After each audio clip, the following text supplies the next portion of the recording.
Greetings to you all and a very warm welcome back to my YouTube channel where we focus on single Christian parenting. In today's episode, we are going to be looking at part 2 of my story. I've already discussed part 1, and for those who have missed part 1, please tune in to my YouTube channel where you get to know how I met my love, my husband to be, the father of my child, whilst I was on vacation, and he was also on vacation. He had come all the way from America to sightsee, and I was also on vacation. So please don't miss out on part 1. So fast forward, it was now in 1989. I had gone back to college for my 3rd year. So he decided to take me by surprise by visiting me unannounced. And it so happened on that particular day I was having my hair undone because I had braids. So I had lots of my friends who were surrounding me trying to remove the braids.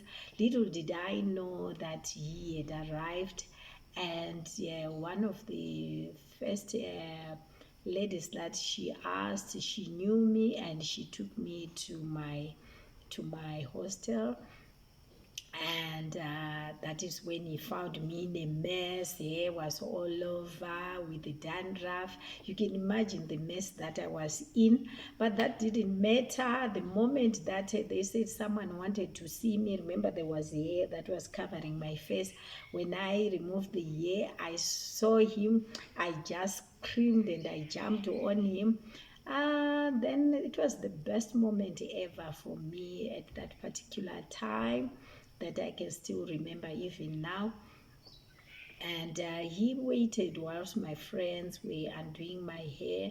Then after that, after freshening up, he took me out for dinner, where he made his intentions known that he wanted to take this relationship seriously, and he had intentions of marrying me after I completed college, because now I was in the 3rd year, so I was just left with 1 year before completion. So he left again for America. Then after I graduated, he came in 1991. And on that particular day again that he visited, it was also a surprise. I guess he wanted there was something that he was trying to look for. I guess he wanted to find out whether I was not having some boys on the side. So when he got there, thank God on that particular Friday, I had just decided to visit my aunt in Harare because I was teaching just out of Harare. So I decided on that particular Friday that I was just getting bored. So I said, no, let me go to Harare. So when he got there, it was in the evening, and my principal's house was just close to the entrance of the schoolyard. So he is the one now who let him know that I had left for Harare. But thank God for him. I had mentioned, because we were very young, we were young ladies. We had just come from, we had just finished college. So he used to treat us like his own children. So he would advise us. So he'd always ask, whom are you dating, and so forth. So I had mentioned that I was dating someone in America, and also I was friends with her daughters. So it was easy for him sometimes to know what was happening in our lives. So he quickly, when I went to Harare, I just decided that let me go back to school. When I got back to school on Saturday, usually I would come back to school on Sunday evening or early Monday morning. But on that particular weekend, I just felt like I wanted to go back to school. That is when I got there in the afternoon. My principal said, my daughter, please pack your things, follow that man. I've spoken to him. He's a good man. You can't lose that man because he left here. He was not happy that he didn't find you. So in case he changes his mind, thinking that maybe you are not some, follow him. So thank God again, he had asked for his details, where he was going to be staying and so forth. So immediately I went back to the buses, and I got transport back to Harare. And when I got at the house, the children told me that he had left for Great Zimbabwe with his brother and wife. Uh, but I knew that he was bored. I waited until it was late. Then they arrived. Then he then introduced me to his family. Then he also mentioned that since it was towards closing of schools, he also intended to that he would visit my family as well, together with his brother and wife. So when I as soon as we closed schools, I went home. Then I mentioned this to my mother. Then we prepared for his visit. He came, and yeah. So now it was now that he knew my family, and he was happy that he met some of my family members before he left for America. So life went on. Then I was pregnant. Then I was pregnant. Then when he had left, I discovered I was pregnant, and so his family had to. I had to move now to stay with his family, and also that is where it was going to be easy for me to be going for antenatal. So when he came back to visit us, he couldn't just come back then, because he also had to make sure that he starts the initial stages of lobola and so forth. So when he came back, um, my daughter had was my daughter was 2 months old, because he couldn't come the time that he thought he would come, because he needed to raise the money for the air tickets, and also the money for lobola. So when he arrived, um, that is when all the negotiations started and everything, and but he had also had to rush back to. He had also to go back, so he stayed with us for 2 months, meaning that when he arrived, my daughter was 2, and when he went back, my daughter was now 4 months old. So he went back, and his promise then was that he was going to make sure that yeah, our once the our baby was a little bit older, uh, we would join him in America. So because when he left, she was still small, so he wanted us at least for my daughter to be stronger before we could travel. So everything was in the pipeline. Then just a few weeks after he had arrived in America, he received the news that his mother had passed on. So it meant that he had to come back again to Zimbabwe. So that was very devastating for him, and also he had spent a lot of money coming here, and also everything, the lobola and so forth.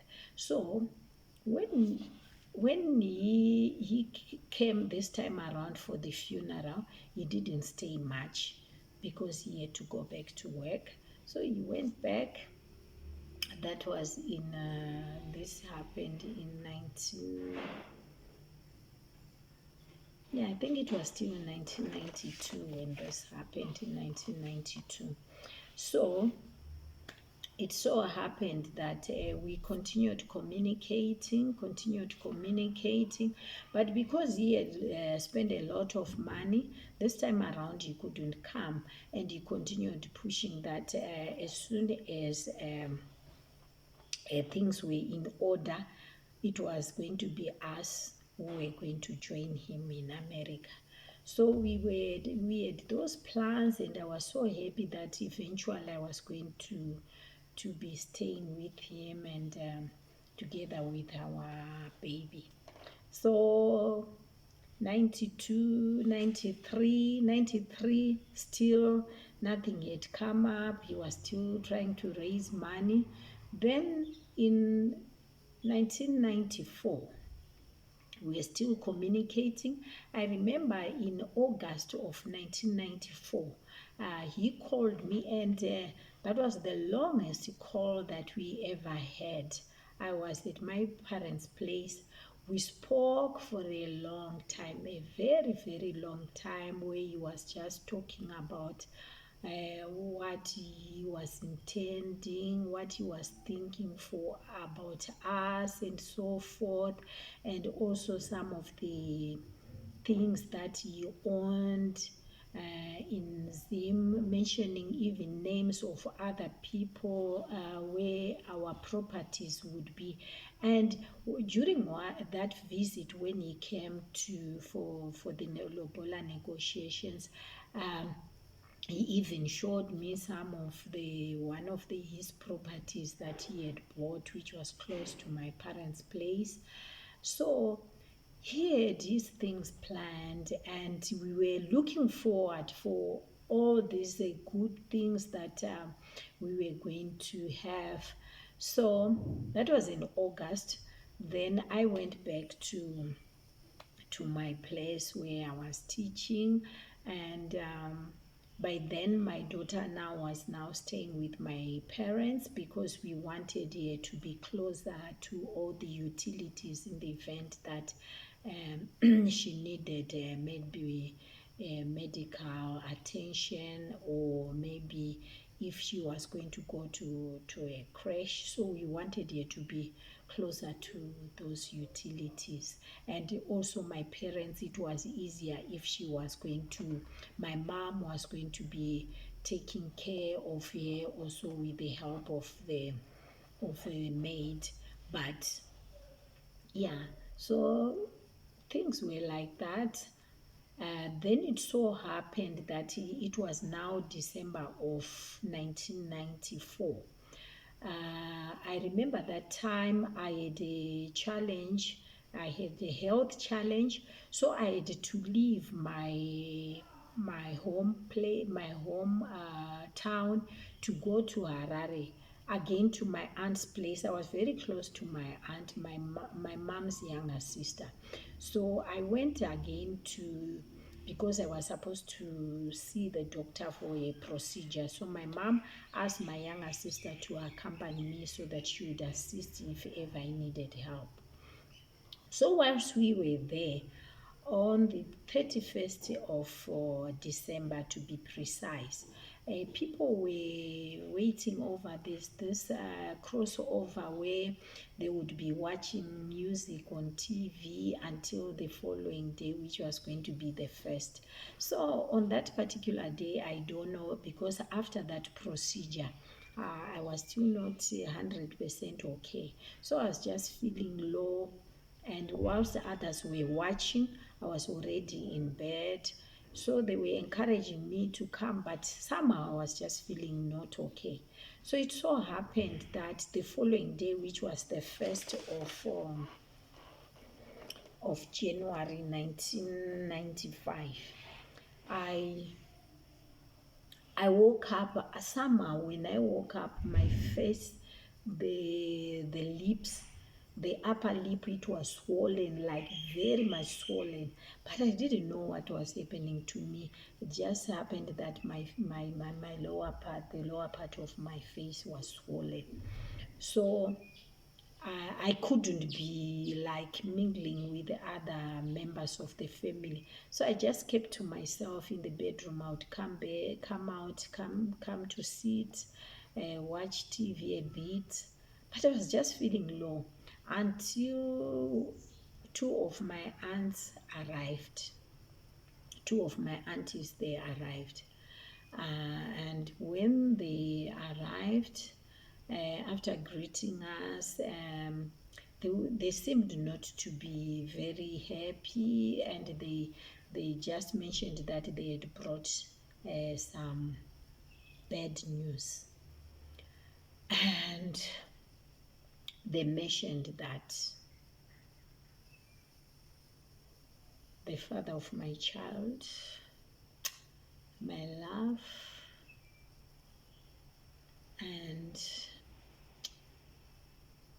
my husband to be, because we were waiting to have our white wedding. We had already started the traditional, so we were waiting for our white wedding, which we were planning to have.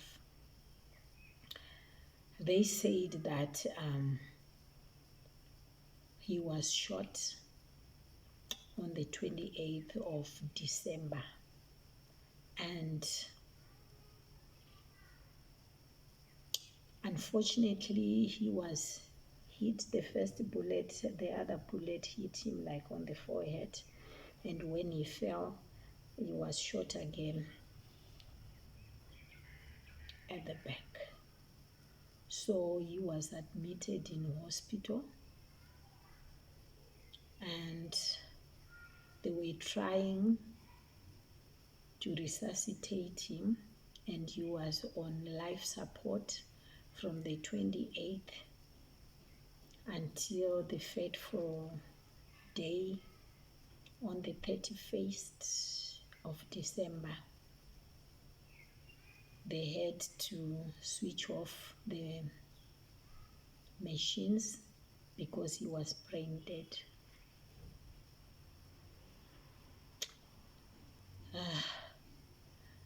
Upon hearing this,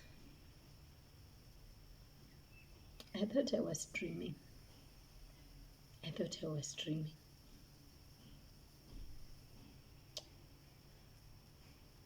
just stood from where I was. I didn't cry. I just stood from where I was. I went into the bedroom, took my toiletries and went into the bathroom. After some moments, one of my aunties saw that I wasn't coming out. She decided to follow me. When I was there, I was just crying. Tears were just rolling. And it was a shower. The water was just flowing. I thought I was going to come out of that dream. They took me out. Then we had to go to see one of his younger brothers who was staying in the same, not far from where my aunt was staying. On our way, I thought when we got there, we were going to hear something different.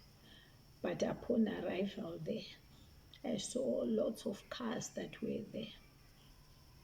And when I just got inside the yard, people started screaming when they saw me. Then I knew it was true, that he was gone.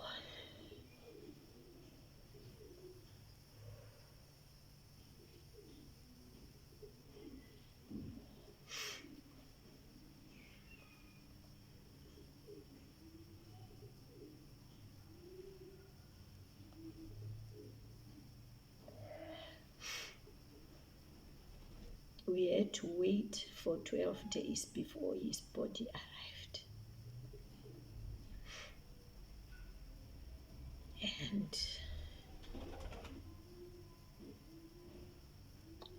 when we were at the airport, at first you'll be thinking that it's a dream. I'm going to come out of that dream. But it wasn't a dream. First you would see the cargo coming out. First is the passengers.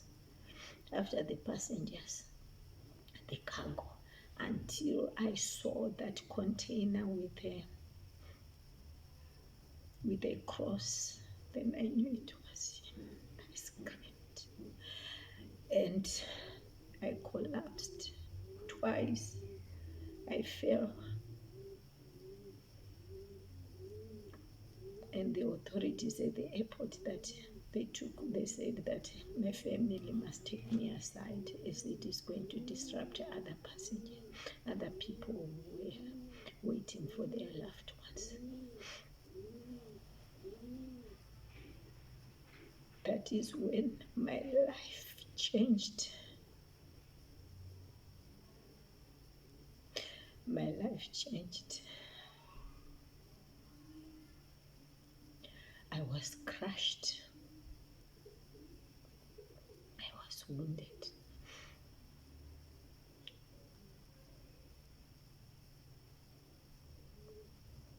Yeah, so he was buried,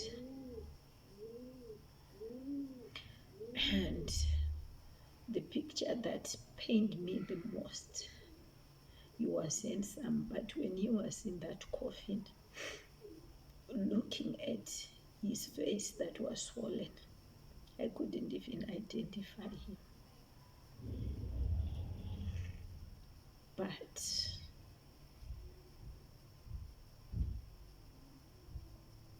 everything went well. And I'm going to share what happened after that. Thank you for watching.